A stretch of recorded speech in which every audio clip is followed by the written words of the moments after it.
Bom, mais uma vez, o Marcos Valério XR. Só uma. Pega aquela mesma pastinha, coloca 5. Imagem 5. E, na verdade, o tema que eu tenho que falar agora seria, em parte, uma continuação do tema anterior. Aliás, não, 5 não, desculpa, é o 4. Aí, é o 4. Porque, como podem ver, eu falei sobre essas espécies de criacionismo e deixei essa interrogaçãozinha ali em cima, né? Isso seria, então, qual seria a quinta espécie de criacionismo? Eu envolveria esse tema nessa palestra. Mas, na realidade, aqui nós temos alguns problemas. O título original da palestra era As Mutações do Criacionismo. E esse título foi exigido por uma questão pragmática, mas eu não gostei dele em momento algum, porque ele não capturava exatamente o que eu gostaria de falar. Ele falaria, sim, desse novo quinto estágio de criacionismo, mas eu acho que o tema é muito curto para justificar uma palestra. Mas, ao mesmo tempo, eu gostaria de citar outras coisas, como, por exemplo, um determinismo cultural e um conceito que eu estou lançando agora, que chama de psicocriacionismo, que já é um nome estranho também. Aí eu colocaria, por que não eu colocaria criacionismo cultural, psicocriacionismo? Já não basta o mal entendido que algumas pessoas acharam que seria um evento que teria criacionistas falando, que seria um debate. Aí eu ponho um nome desse assim, estranho, tipo psicocriacionismo. Aí o cara, mas quem será que vai falar isso? Deve ser o Malafaia que vai falar isso, né? Que uma psicologia vai falar de criacionismo. Não, então vai ficar assim, as mutações do criacionismo mesmo, mas o que eu vou falar aqui basicamente são de 4 coisas. Seria esse quinto estágio do criacionismo, que eu estou chamando de teoria da informação, criacionista. O que eu estou chamando de psicocriacionismo, um pouco sobre filosofia da linguagem e, finalmente, determinismo cultural. E, de uma forma ou de outra, tudo isso tem alguma relação ou alguma oposição com a área que eu tenho me interessado mais ultimamente, que é a psicologia evolutiva. Os que têm acompanhado o Evolução Biológica no meu site devem ter notado que eu meio que parei de tocar mais nesse assunto do criacionismo em especial, do design inteligente, e eu lancei alguns textos recentes sobre psicologia evolutiva, e eu pretendo dar continuidade a isso. Então, a primeira coisa que eu vou fazer é falar um pouquinho sobre esse quinto estágio do criacionismo, e voltando aí para a imagem, eu tinha percebido que as espécies ímpares são basicamente ataques ao evolucionismo. E as pares são alternativas, ou seja, que se travestem de ciência para se propor como alternativas à teoria da evolução.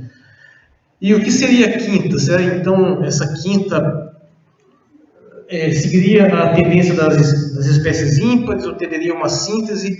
Na verdade, isso não está claro. Quando eu publiquei esse texto em 2009, eu esperava que isso cedo ou tarde começaria a ficar mais evidente. Mas, por enquanto, ainda não está muito. O que a gente tem, ultimamente, em termos de novidade, ainda está muito atrelado ao design inteligente, que é a questão da teoria da informação. Eles têm utilizado muito a argumentação de que o problema da evolução é que você não conseguiria provar um tipo de acréscimo de informação no processo evolutivo, informação a nível genético. Eu não pretendo me deter muito nisso, porque eu acho que isso é relativamente simples. É basicamente pegar um termo que é de fato usado na genética, a palavra informação, e alterar o significado. Porque a informação em genética nada mais é do que algo que se refere a uma estrutura molecular que tem como consequência engendrar uma série de instâncias superiores, engendrar novos órgãos, novas estruturas, novos fenótipos.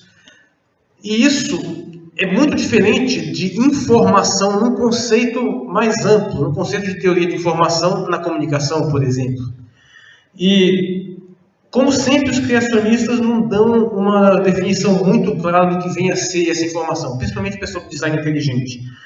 Mas um criacionista especial, eu achei interessante, um chamado Werner Gitt, que no site chamado creation.com, que ele, de uma certa forma, ele expõe, ele deixa bem claro o que ele quer dizer com isso, ele deixa bem claro qual que é o objetivo de mais esse movimento, mais essa nova forma de criacionismo. Basicamente, eles fazem o seguinte. Bom, usa-se a palavra informação em genética? Sim, usa-se. Aí ele faz uma correlação com informação em outras áreas, em especial em matemática.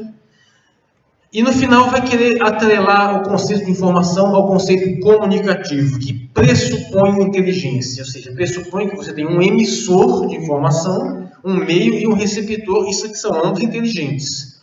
O que ele quer dizer basicamente é que se você usa o termo informação, você estaria de certa forma admitindo que tem uma inteligência percorrendo o processo evolutivo. Mais uma vez, é um tipo de petição de princípio, ou se vocês preferirem, uma falácia de 4 termos, onde você basicamente usa um termo em 2 sentidos diferentes, no caso, informação. Um no sentido genético, outro no sentido de inteligência.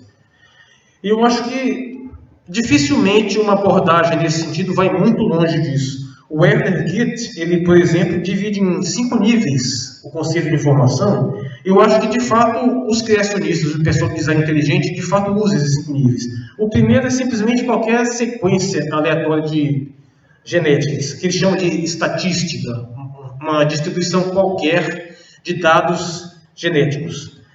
O segundo eles chamam de sintaxe, que seria uma distribuição específica capaz de gerar algum tipo de fenótipo reconhecível.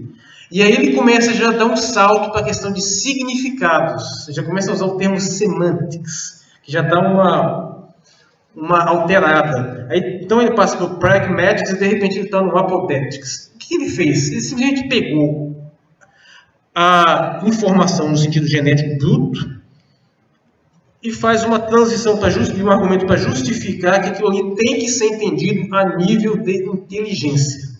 Que aquilo ali só pode estar ali dentro porque algum ser inteligente colocou aquela informação lá dentro. E se você for pensar bem, isso não é muito diferente do que tem sido feito nos últimos 100 anos a respeito dessa discussão. Que eu pretendo dar uma fechada nesse ponto específico aqui agora.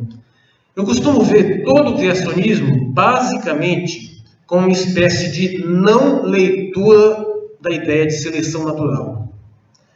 Na realidade, eu digo que no século XVIII, o David Hume, 100 anos antes de Darwin, já tinha meio que liquidado esse assunto, simplesmente com uma abordagem cética, dizendo que nós não temos bons motivos para pressupor que a simples percepção de ordem na natureza necessariamente implicava numa inteligência, porque ele aporta alguns argumentos que mostram que a gente tem uma visão muito antropomórfica no modo como a gente percebe a ordem na natureza.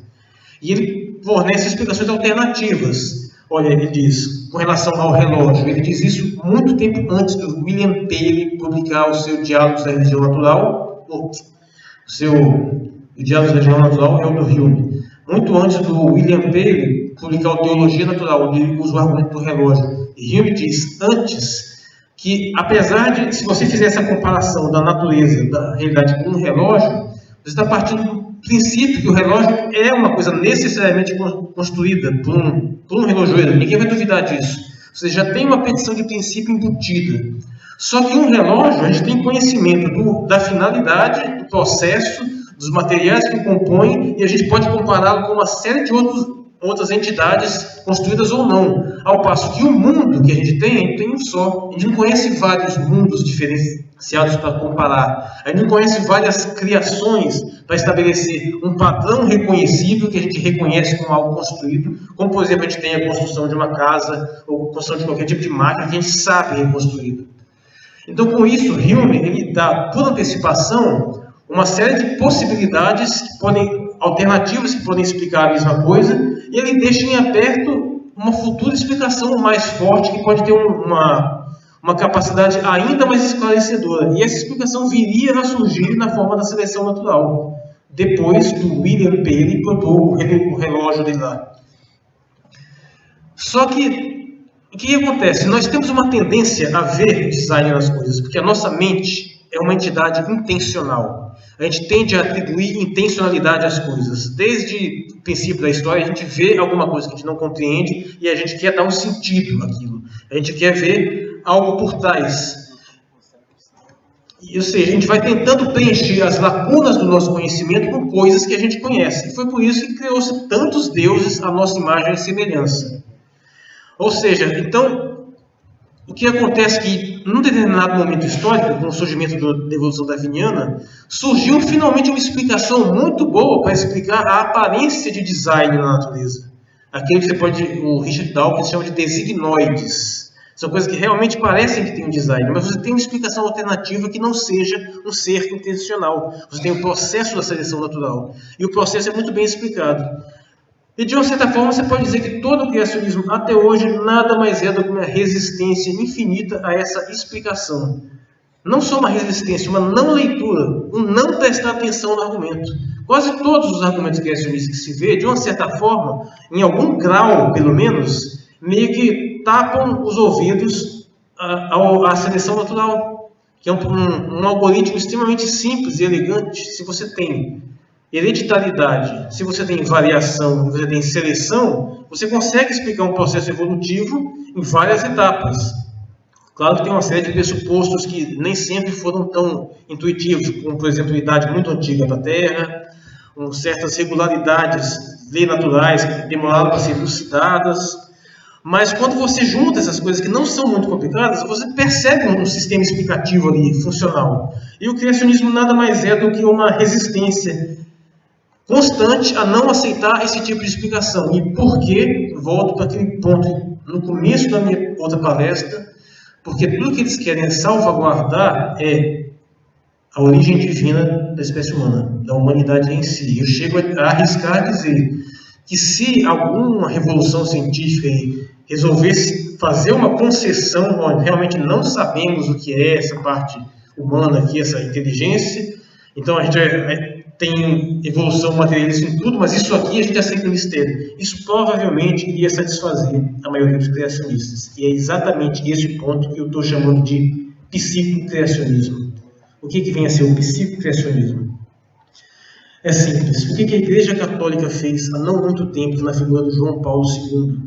Admitir que a teoria da evolução não é apenas só mais uma hipótese, mas uma hipótese que merece ser investigada, merece ser respeitada e que explica muita coisa. Na verdade, a Igreja tinha feito isso há mais tempo. Ela nunca brigou tanto com a evolução quanto as aulas protestantes. Mas existe uma coisa que a Igreja Católica e nenhuma religião nunca vai arredar pé.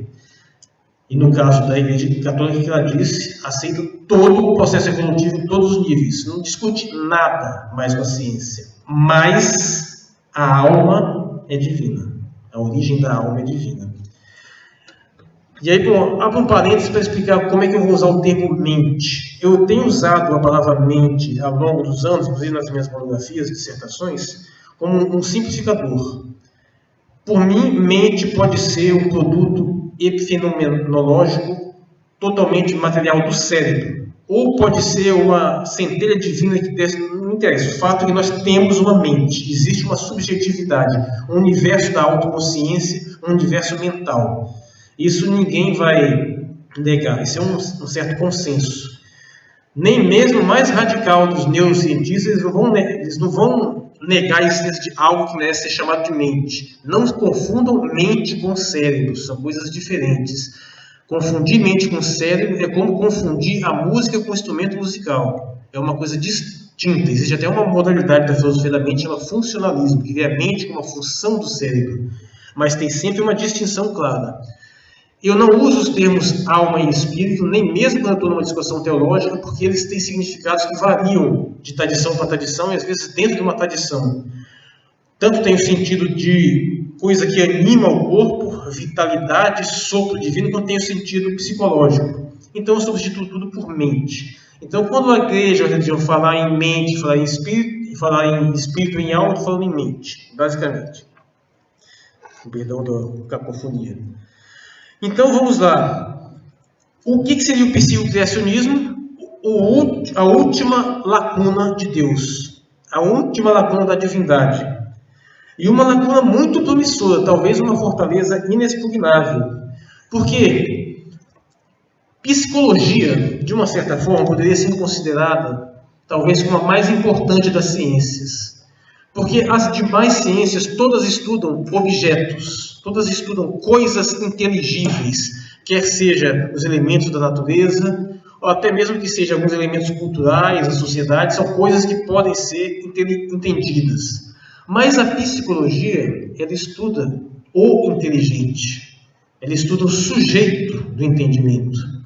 Então tem uma diferença fundamental entre os objetos do entendimento e o sujeito do entendimento. O problema é que como você vai estudar esse sujeito sem de alguma forma o objetificar? É possível objetificar a mente? Totalmente, a princípio, não, porque você não tem como isolar a mente num fenômeno separado. O próprio pesquisador tem uma mente que está agindo ali por trás, e ele não tem como se separar dessa mente. Isso é evidentemente impossível.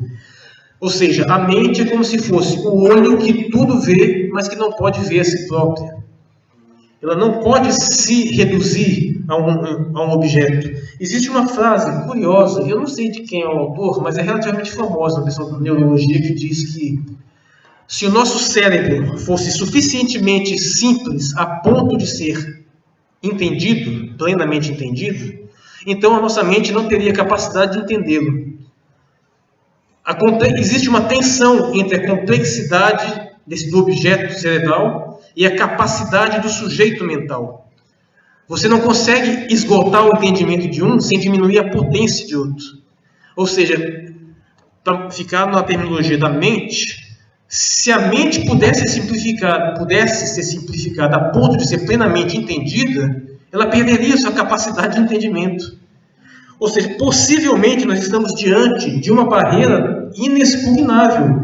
É perfeitamente possível que nossa ciência avance a níveis absolutamente assombrosos, controle da natureza que nós nem podemos imaginar, só na mais avançada ficção científica, mas ainda assim fique um problema intransponível, que é a compreensão plena desse sujeito mental, da mente em si.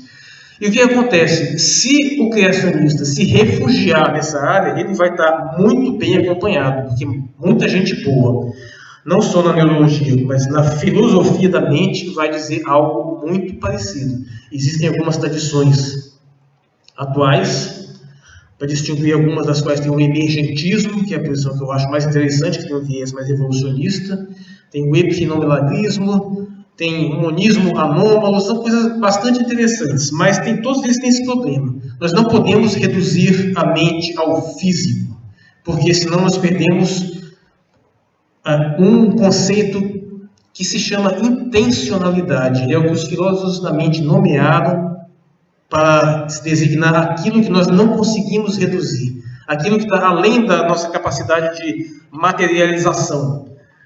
É muito difícil explicar a intencionalidade de uma forma geral, porque os próprios filósofos usam isso no sentido de uma forma variada, e a impressão forte que você tem é que no fundo ninguém entende o que está dizendo.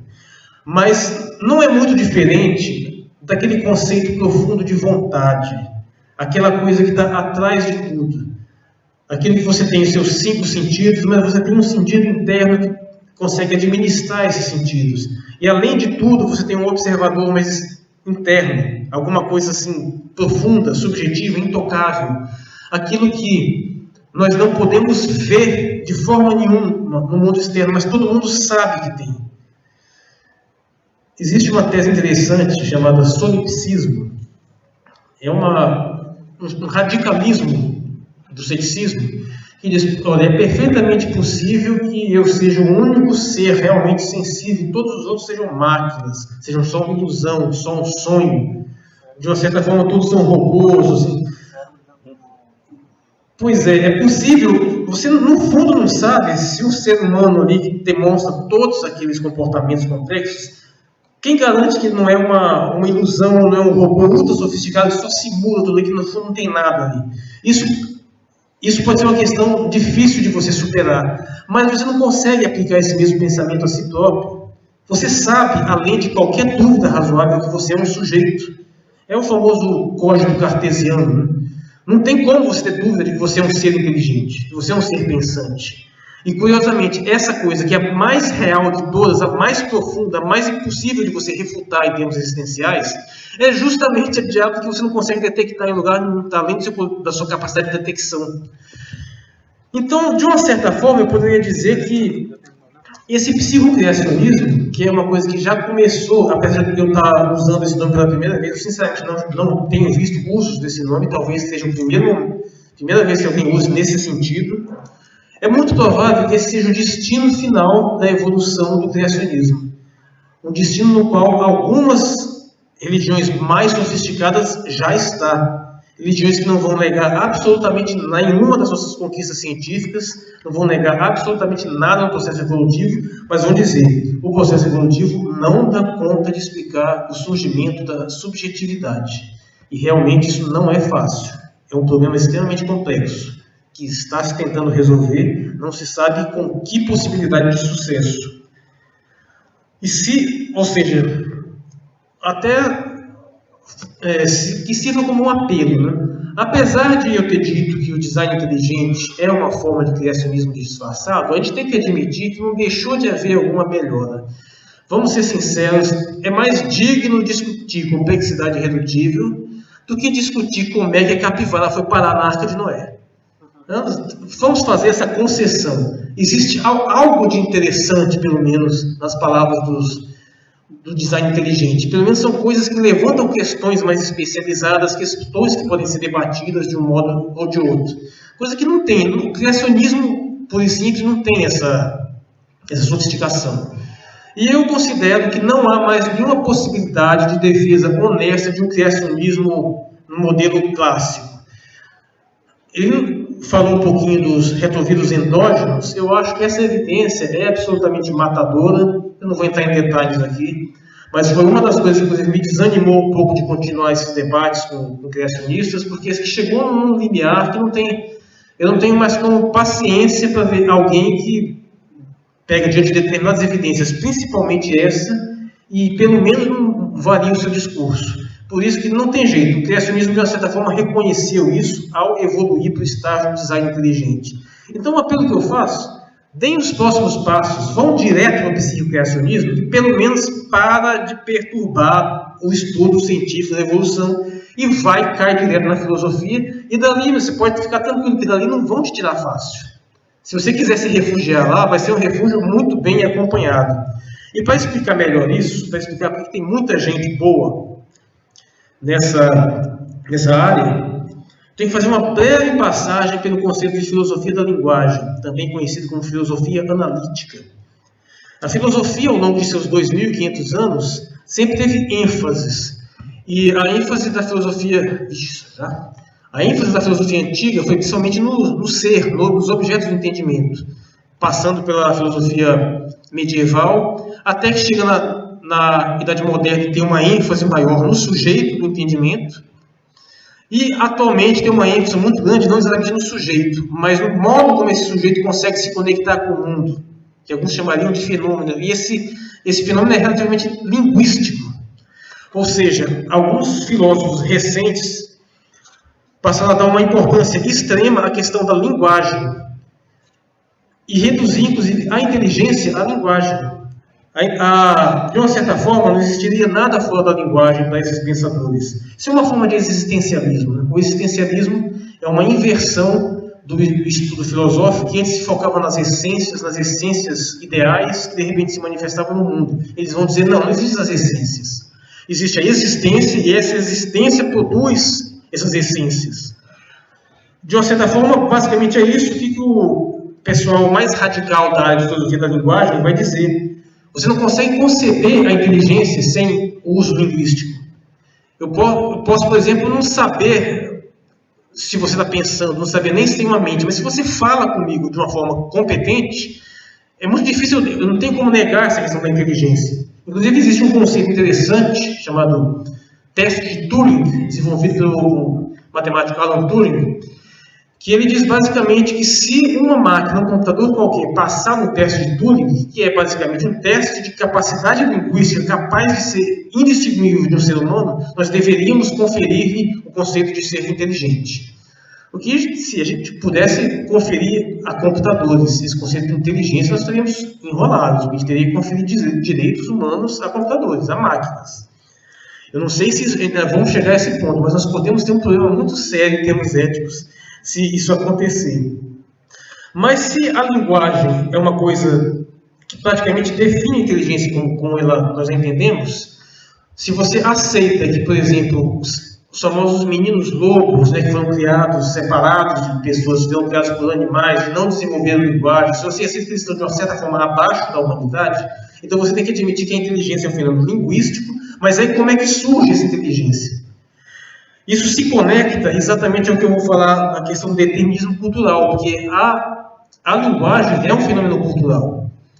Ninguém aprende a falar sozinho, a gente aprende a falar num universo cultural qualquer. É fora de dúvida que nós temos uma capacidade inata de aprender idiomas.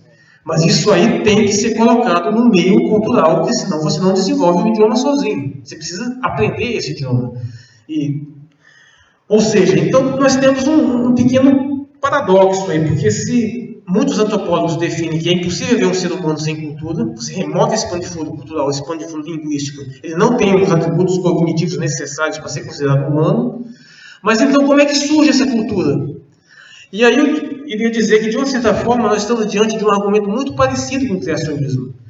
E o determinismo cultural é exatamente uma forma de você articular esse conhecimento, essa argumentação, de modo que fica impossível você desassociar uma coisa da outra, e fica parecendo que a cultura e a linguagem meio que surgem repentinamente, fica muito difícil você explicar esse processo.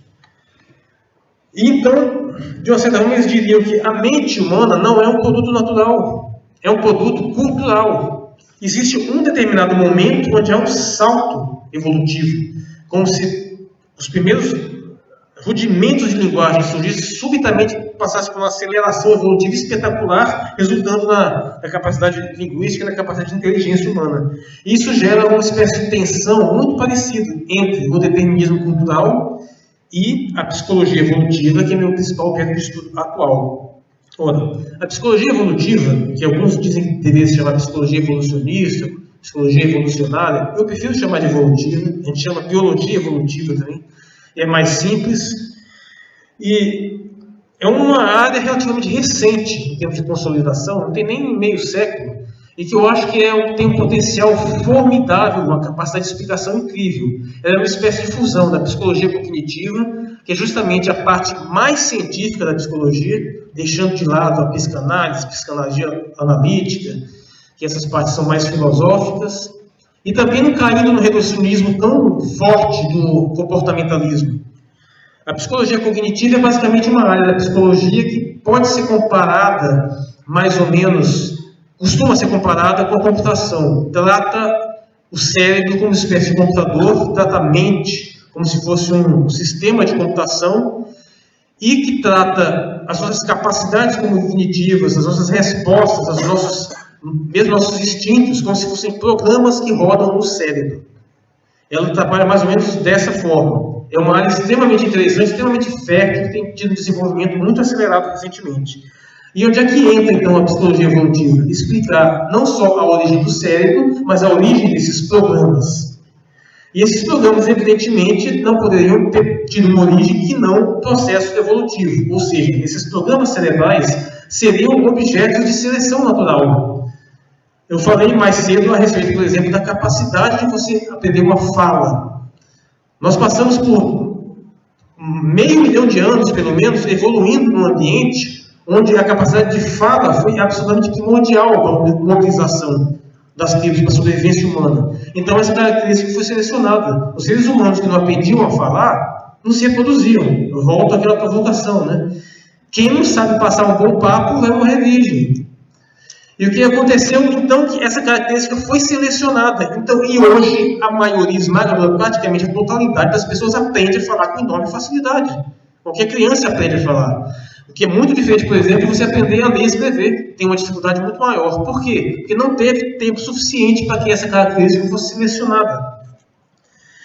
O que acontece atualmente, porém, é uma disputa política muito grande a esse respeito, muito parecida com o que acontece com o criacionismo. O criacionismo tem motivações ideológicas por trás, motivações de resguardar uma certa tradição cultural que ele vê ameaçada pelo materialismo, que ele vê associado ao evolucionismo. E o que acontece atualmente com psicologia evolutiva e determinismo cultural, essa tensão, é que os deterministas culturais, que são muito fortes na academia, principalmente na área de ciências sociais, Basta você ler a obra de Steven Pinker, chamada Tábula Rasa, ele explica isso com muita precisão. Ele fala do modelo padrão das ciências sociais, que é o que eu estou chamando de determinismo cultural, um viés um pouco diferente. E diferente do criacionismo, ele tem uma força política inconteste. O criacionismo está tentando agora está tentando entrar na nossa legislação. O determinismo cultural já entrou há muito tempo. Um dos exemplos, por exemplo, é a famosa ideologia de gênero, que declara que os comportamentos masculinos e femininos são construídos socialmente e de uma forma extremamente radical, enquanto os psicólogos evolucionistas não. Esses comportamentos são rastreados em todo o histórico evolutivo, inclusive nos animais, eles podem ser explicados a nível evolutivo. E a briga que você tem aí é muito parecida. Já tem gente boa por aí falando que a doutrina de gênero é um novo criacionismo. Com certo exagero, claro. Mas existem sim muitas similaridades. Porque a preocupação desse pessoal é a mesma. É achar que se você tem uma leitura naturalista da mente humana, por exemplo, você aplica uma leitura naturalista das diferenças comportamentais inatas entre homens e mulheres, você de uma certa forma está legitimando uma desigualdade. Você está, de uma certa forma, aceitando uma certa desigualdade socialmente imposta. Mas isso é um equívoco baseado em falácia naturalista, que é o pressuposto de que se uma coisa possui uma regularidade natural, então aquela coisa tem que ser aceita como certa, como correta. E não é esse o ponto. Nós reconhecemos muitas coisas claramente naturais contra as quais a gente luta. Na realidade, a maior parte da história é uma tensão entre a cultura e a natureza. Nós tentamos desenvolver mecanismos sociais para conter os nossos impulsos mais destrutivos e tentar, de uma certa forma, selecionar os impulsos mais construtivos. Isso, de uma certa forma, foi feito, uma vez que a tendência à cooperação humana, que sempre existiu, existe uma tensão entre cooperação, entre egoísmo e altruísmo, perpassando toda a história evolutiva, e na humanidade a gente pode deixar claramente que a tendência à cooperação venceu. A nossa cooperação é muito maior do que a nossa propensão a se matar, a se autodestruir, tanto que a população foi crescendo com o tempo e foi construindo todos esses níveis culturais. Então, eu gostaria de ter mais tempo, mas para finalizar, eu acho que é um tremendo equívoco no combate que se tem feito à psicologia evolutiva por ter um pressuposto errado de que ela teria uma intenção política por trás, quando na realidade há uma intenção política assumida na doutrina, no determinismo cultural, especialmente na ideologia de gênero, e inclusive já surgiu até uma iniciativa de fazer uma biologia feminista, né, que está sendo largamente criticada, inclusive por outras feministas também, que seria subordinada ao departamento de sociologia. É parecido com a biologia criacionista, né, que também não está subordinada à biologia, está subordinada a qualquer outra coisa, né? E muita gente está se levantando que nós desfazemos esse equívoco. Alguém tem feito isso no Brasil é o Eli Vieira, que ele estuda psicologia evolutiva, e ele já tem levantado, gente, vamos parar com essa briga, porque isso não é produtivo. E é exatamente a tendência, a coisa que eu estou querendo chamar. O estudo da psicologia evolutiva não pressupõe você impor sexismo, impor racismo, coisa alguma. Pressupõe apenas que você tem que aceitar a nossa dimensão natural e, evidentemente, entender melhor a dimensão cultural, compreender a parte que a cultura age com uma pressão ambiental seletiva, que também ajuda a moldar a espécie humana, apesar de uma forma muito mais lenta, mas ainda assim efetiva.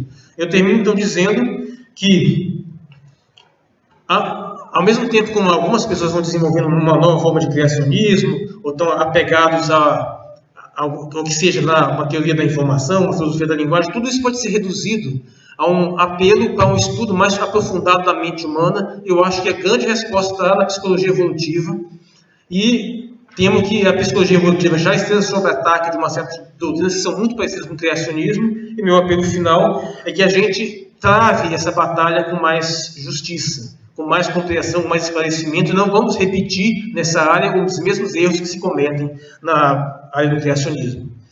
Então, fico por aqui, agradeço a presença de todos, e muito obrigado, e aberto a perguntas.